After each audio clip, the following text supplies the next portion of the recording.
Hey guys, Brady here. And I saw the Michael movie Friday afternoon and I really enjoyed it. Um there was some stuff I didn't like about it. I didn't like how I feel like this is like a thing now with biopics. Is it because the Iron Claw did the same thing where they left out one of the brothers, uh, which was weird. But this movie, they leave out Janet Jackson, and how you just gonna like leave Janet Jackson out of a Michael Jackson movie? That doesn't make sense. Her not wanting to be a part of this movie does not make sense at all. She doesn't. She didn't want to be a character. Whatever. But that, and I feel like the length was a little too short, which made some scenes rushed a little bit. Um, what's it called? Like Graham King, the director of this movie, said that this movie is supposed to be 2.5 hours long, and they cut a lot of stuff out because of some legal issues. Um, so they had to trim it down to 2 hours, which whatever. If this movie does well, apparently they are making a sequel. As the movie ends with his story continues, so I guess we'll get a Michael 2. Um, but also, mild spoiler, I didn't like how they didn't show them rehearsing and recording the music video for Smooth Criminal. It ends with Michael singing "Bad" at the in 1988 at a concert, and that's in the movie ends shortly after that. Like right at like that scene in the trailer, that's the last shot of the movie. Um, so yeah, other than that, movie is great. I loved it. I thought Jafar Jackson did a really good job at portraying his uncle. Um, Although I think the person they got to play young Michael Jackson, like kid Michael Jackson in this movie, looked identical to him as a kid. Like whoever the casting director is, did a really good job at finding a kid that looks just like young Michael Jackson. Holy crap! And Kid Michael Jackson was really good in this movie too. I liked Kid Michael Jackson in this. He like the look, the dance, the everything. He was great. Um, but Jafar Jackson was really good. Will he get an Oscar for this? I doubt it because the critics are hating this movie. For some reason, I don't know why they're hating this movie. This movie isn't good. Uh, to be fair, they don't like a lot of Anton Fuqua's movies. I think his most critically approved movie is Training Day with the 73%. So yeah, I really enjoyed Anton Fuqua's movies. He's he's one of my favorite directors out there, especially black directors. The ones we have lately aren't good because all they like to do is direct black excellent movies like Jordan Peele, Ryan Coogler, although I like Sinners, and Spike Lee.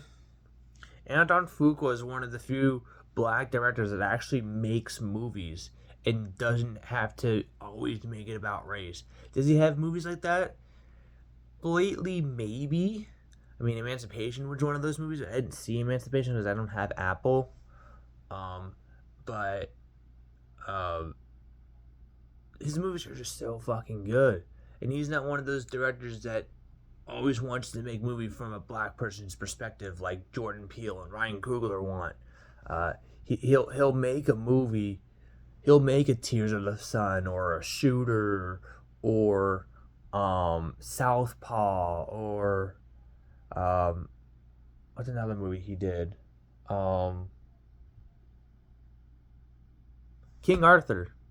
Yeah, I actually liked that movie. I know that movie isn't well liked. I I, I thought King Arthur was a pretty fun fantasy movie. Um, so I do appreciate his movies. I think Training Day and the first Eagle Eyes are probably my favorite movies of his. Um, Magnificent Seven was really good. Like Anton Fuqua is such an underrated director. He doesn't get the love, the critical acclaim that a Jordan Peele or Ryan Coogler does. Like why do their movies get like a high 90 and Anton Fuqua gets like either like a 70 or like a 55 or whatever? It's unfair. I think his movies are much better. Um, and I've seen interviews of Anton Fuqua, and I think he's a pretty nice dude. Um, seen his interviews on like Training Day and how he was so excited. He wrote Alonzo specifically for Denzel Washington. Sorry, we need to get back to Michael. I'm sorry, I just went on a tangent on the director. I just really enjoy his movies. Him and John Singleton are both excellent directors in my opinion. Um, yeah. Um, where was I going? So yeah, this movie's about the beginning of Michael Jackson's like career and whatnot because it ends in 1988, which means in part two they're probably gonna explore all the legal stuff in the 90s and early 2000s and whatnot, and probably lead to his death as well. I don't know, um, because the legal stuff had to be trimmed out of this movie. So I don't know if that's going to be in part two. If part two is going to be something completely different, I don't know. But I would like to see that stuff explored, especially since Anton Fuqua was like, we're gonna go all in. We're gonna show like the bad side and whatnot, or not the bad side, but you know what I mean. And they had to cut it out, unfortunately. So there's lots of movie left that could be turned into a part two. That's all I'm saying. Um, so yeah, uh, this may be very service level for fans. Like they already knew some of this stuff. I'm a Michael Jackson fan. I didn't really know. I don't know too much about Michael Jackson. I do know that Joe Jackson was a piece of shit human being. And he treated Michael horribly, and also his brothers horribly. Um, I thought Coleman Domingo did a really good job as Joe Jackson. Um, and yeah, what else is there to say? I don't know. The recreation of the Thriller music video was fun to see. That's why I was expecting to see Smooth Criminal. I thought I could have. I thought they would do Smooth Criminal, and when the movie ended, I was like, "Damn, no Smooth Criminal." Um, I didn't know that Michael Jackson was such a movie buff. I mean, that kind of explains his cinematic music videos for like Smooth Criminal, Thriller, Bad, um, and I guess the black and white music video is also kind of cinematic. It also has Macaulay Culkin in it.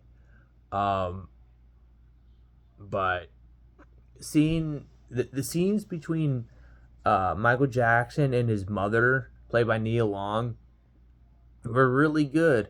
I really like those moments. Whether it's her talking to kid Michael Jackson at the breakfast table, or uh, them watching like old movies together, whether it's Singing in the Rain or Charlie Chaplin movies.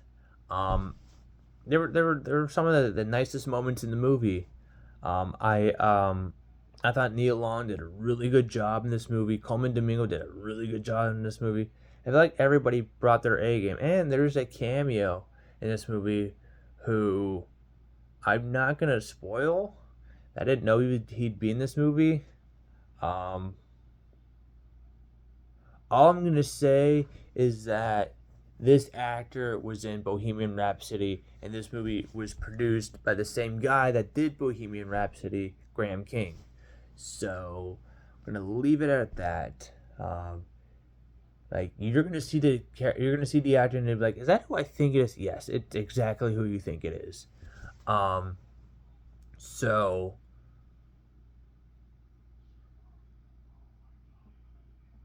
I think that's it. If you're looking for something deep, not this movie, but if you're a Michael Jackson fan, you like his music and whatnot, this is a pretty this is a pretty good representation of Michael Jackson. Um,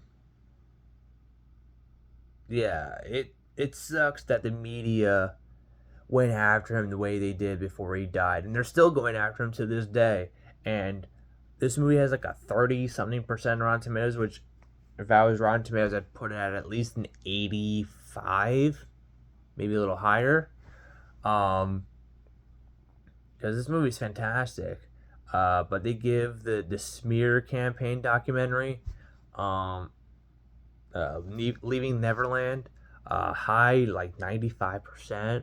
Really?